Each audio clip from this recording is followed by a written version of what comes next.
এটা হচ্ছে দরিদ্র হাতে। হ্যালো বন্ধুরা, ঈগল টিমের একটি জনপ্রিয় নাটক হচ্ছে সাহেব নামের গুলাম। এই নাটকের 3টি পর্ব ইতিমধ্যেই চলে গেছে। এটি হচ্ছে 4 নাম্বার পর্ব। নাটকটি এতটাই জনপ্রিয় যে এই নাটকে মিলিয়ন মিলিয়ন ভিউজ হয়। তো এই পর্বে কি হয়েছে যদি জানতে চান তাহলে আমাদের চ্যানেলটির সাথেই থাকুন এবং এই পর্বটি সম্পূর্ণ দেখুন। এই নাটকে দেখা যায় মজিদ কয়েকজনকে নিয়ে একটি লোককে ধরে নিয়ে আসে। এই নিন চেয়ারম্যান সাহেব, এই লোকটি আপনার বাসটিকে অসম্মান করতে চেয়েছিল। এটা শুনে চেয়ারম্যান সাহেব রেগে যায় এবং ওই লোকটির মুখোশ খুলতে বলে। মুখোশ খুলে দেখে এটি সাহেব নয়।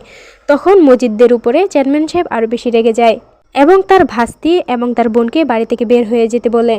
অন্যদিকে দেখা যায় চেয়ারম্যান সাহেব রোগমুক্ত হয়, তার কোনো রোগী আর তার মধ্যে থাকে না, সে সম্পূর্ণভাবে হাঁটাচলা করতে পারে। এরপরই দেখা যায় সাহেব এবং সাদিয়া কলেজে যায়। কলেজে যাওয়ার পথে সাদিয়ার এক বন্ধুর সাথে দেখা হয়। সাদিয়ার বন্ধু অন্যরকমভাবে কথা বলতে চায়। তখন সাহেব বলে ওঠে, আমি কিন্তু সবকিছু চেয়ারম্যানকে বলে দেব। এরপরই রাস্তার মধ্যে দেখা হয় মজিদের সাথে। চেয়ারম্যান সাহেবকে মজিদ বলতে থাকে, আপনি তো সুস্থ হয়ে গেছেন, এখন কবে বসবেন পরিষদে?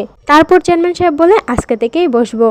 এদিকে সাহেব বাড়ি থেকে বের হয়ে যেতে চায়, সে আর এই বাড়িতে থাকতে চায় না। এটা শুনে চেয়ারম্যান সাহেব খানিকটা রাগান্বিত হয়। এই পর্বের শেষে দেখা যায় চেয়ারম্যান সাহেব, সাদিয়া এবং সাহেব একসাথে খেতে বসে। এই ছিল এই পর্বের আপডেট।